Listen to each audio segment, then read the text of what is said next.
ప్రియమైన దేవుని ప్రియబిడ్డలారా, ఉదయకాలపు శుభములు ఆశీర్వాదములు ప్రభువైన యేసుక్రీస్తు నుండి పరిశుద్ధ మందిరంలో చేరిన మనందరికీ నీ కలుగునుగాక. దావీదు కీర్తన 101 మొదటి వచనాన్ని మనం జ్ఞాపకం చేసుకుంటే, నేను కృపను గూర్చియు న్యాయమును గూర్చియు పాడెదను, యెహోవా నిన్ను కీర్తించెదను.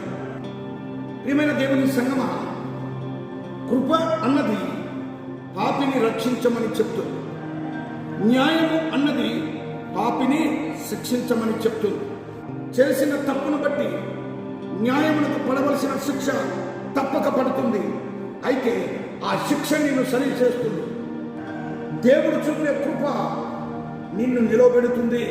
దేవుని బిడ్డలారా, ఈ లోకంలో జీవించే మనం, ప్రతినిత్యము దైవ సన్నిధానంలో చేరే మనం దేవుని సమీపించి బ్రతకడము మనం నేర్చుకోవాలి.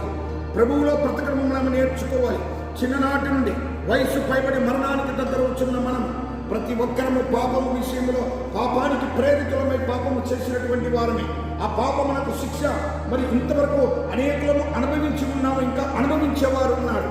అయితే దేవుడు ఆ యొక్క పాపము విషయమై న్యాయమును జరిగించడానికి శిక్ష వేసి మన జీవితాలను సరిచేశాడు. అనగా ఆ శిక్షను తానే భరించి మన పాపముల విషయము మన జీవితాలను సరిచేశాడు.